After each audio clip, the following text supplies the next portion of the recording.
What do I have to do?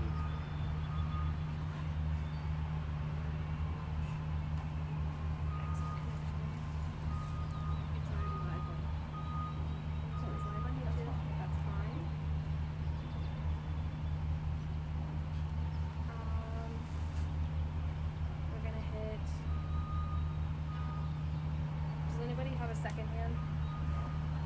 Pull up your phone. 59. 10 10 seconds. Right.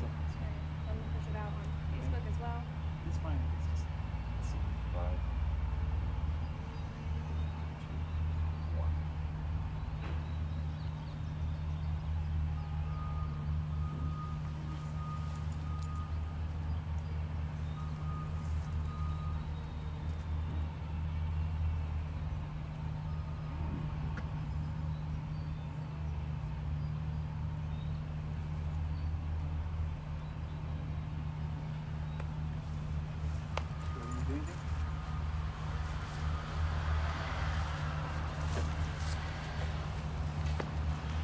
Hi everyone, my name's Ranger Madison and welcome to the July broadcast. I'm so excited to have you guys tuning in for today, and we have a couple really exciting programs to talk to you about, but today's overarching topic is hot topics. So, a couple announcements to get out of the way. We do have an AIR program, so an Artist in Residence program happening Thursday, July 20th at 1 p.m. at Big Meadows. It's going to be a science, illustration, and nature walk with our Artist in Residence for the month, Nina.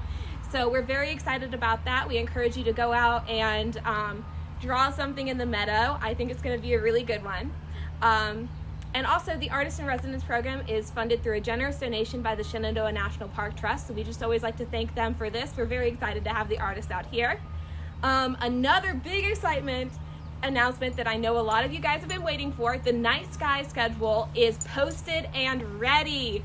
So it is, the Night Sky Festival this year is August 11th, 12th, and 13th. That's a Friday, Saturday, and a Sunday. And we have a lot of great programs lined up for you guys. I know our rangers at the visitor centers have been working tirelessly. We have a couple special guest speakers, and it's just gonna be a great time to come out and have some fun in the sun and not in the sun. Just view some night skies. So if you would like to see the schedule of programs, they're on our website. If you go to our homepage, you can find it through there, or you can go to go.mps.gov/ShenNightSky. So again, that's go.mps.gov/ShenNightSky. So go figure out what programs you want to attend. I know I'm excited for going batty with Jody. So, and then the other thing to talk about, it is getting awfully hotter now. I don't know if you guys have gone on any hikes recently. I went on one yesterday, and it was a scorcher. So you're going to be sweating a lot and you're going to be losing a lot of water. So we just want to remind you guys to have your 10 essentials in mind, especially with hydrating. It's really important that you're bringing enough water for you and everyone on your hike. That means your pets, your friends, everyone. As a general rule of thumb, about one person will go through about 1 quart of water every hour on a hot day. So just make sure you're planning accordingly. And if you need a couple places to get some more water while you're out and about on the trail, there is a list of water sources on our website. So go check that out and just have the rest of your 10 essentials in mind. Sunscreen, bug spray, water. Make sure you've got the whole 9 yards. Now, to kind of get into our main topic for today, perhaps you can see behind me over here, we're at Big Meadows, and it's a little hazy. It's a little hazy. The smoke is back, which is okay, but we're gonna talk to you a little bit about it today. So as of 10 a.m. this morning, we are in orange air quality for particulate matter. So that means it is unhealthy for sensitive groups. So a way that you can check air quality before you come to Shenandoah is you can either check it on our website through our air quality webcam. So you would go to webcams, air quality, or you can also go to airnow.gov to get a more specific location closer to you to track how our air quality is doing. And then jumping off a fire, we have our special guest for this week. Hi there. This is Chris Richardson, one of the senior wildland firefighters here at Shenandoah. Chris, thank you for joining me. Oh, happy to be here.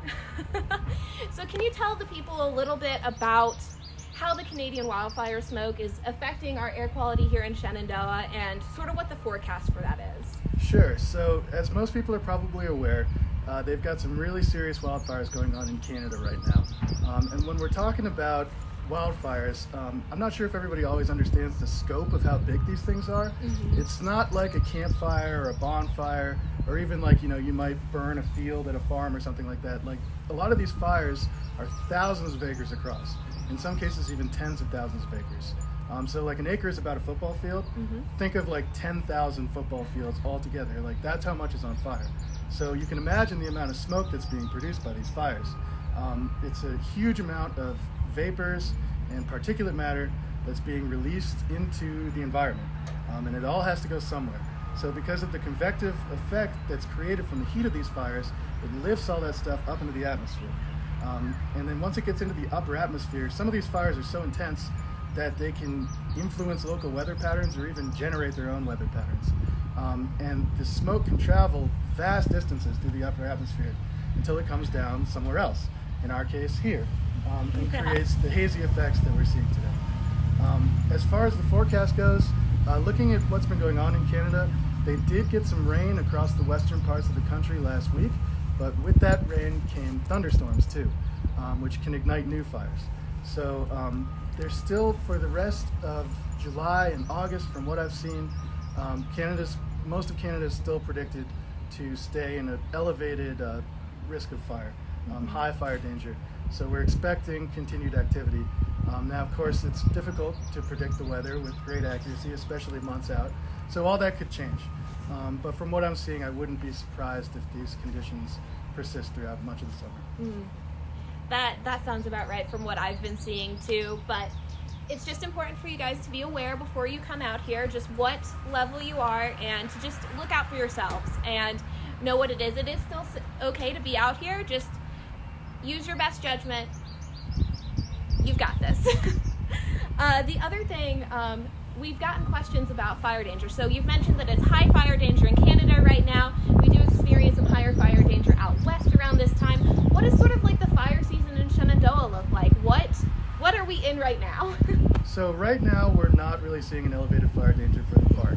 We've received a good amount of moisture in the past few weeks, and of course, as always, we maintain a level of readiness so that we can respond. Something can always happen. But as long as the public is being safe, it greatly reduces our chances for wildfires. Now, in terms of our fire season, Shenandoah is kind of interesting in that we have two fire seasons. The western fire season is like kind of throughout the whole summer. For us, we see one in the spring, kind of like February through May, and then one in the fall, sort of like October through December. That's when we tend to see the most fire activity.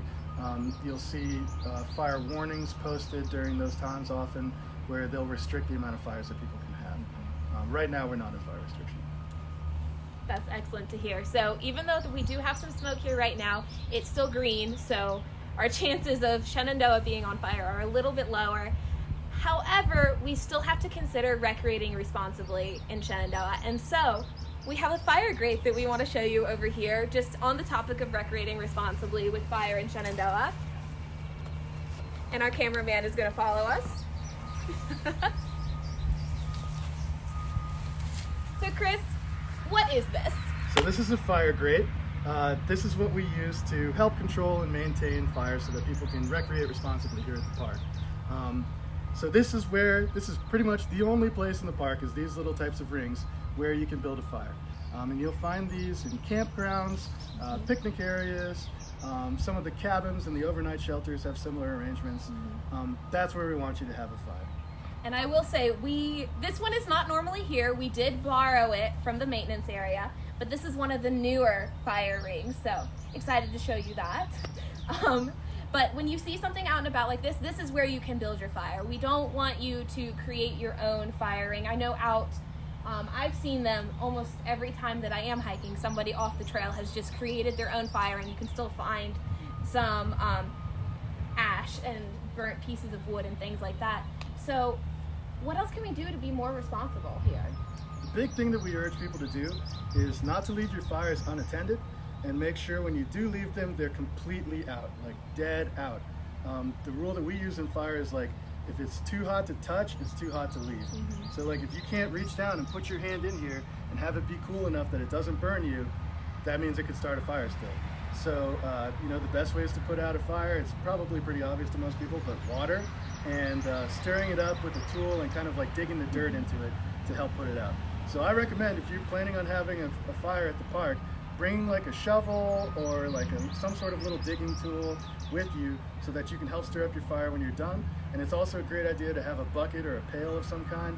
They make like collapsible buckets that are plastic, and they fold down, and you can put them in your pack or whatever, so that you always have a way to get some water from a spigot or a spring or a stream, wherever you're at, to help put your fire out. And one more thing that we would urge people to do, we've had issues in the past sometimes with people dragging like whole big logs into the fire ring, and then they kind of just like burn the middle, and then it leaves like two smoldering chunks of log on either side. So please keep your firewood to the size that it'll just fit inside the grate, and we'll have less problems. And just build the smallest fire that you can to perform your cooking tasks, so that it reduces the risk of it getting out of control. Absolutely. And going off of that, remember that we do not cut down any trees in Shenandoah to be used for firewood. You are allowed to gather downed wood in the park, but then also if you want stuff that is the correct size for this, I recommend going and buying it at the camp store or at a wayside.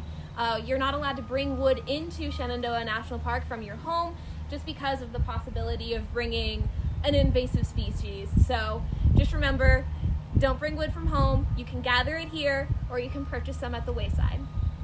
All right. Oh, the other thing that we have to talk about, we've talked about how to not set fires and why we don't want to set fires in Shenandoah, but can you tell me a little bit about why sometimes we do? Sure. So one tool that we use to help manage public land is prescribed fire. It might sound strange, but sometimes we intentionally set controlled fires for a number of reasons.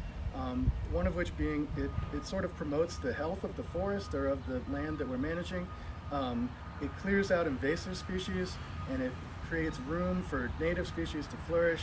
There's some native species that can only reproduce if they've been exposed to fire. And it also sort of it can improve forest health by removing dead and down material and make it less dangerous if there are wildfires in the future, because all of the fuel that would be burning in that wildfire has now been removed in a controlled manner. Fire is a natural part of the environment. It's been around as long as there have been plants, and humans have been managing fire as long as there have been humans.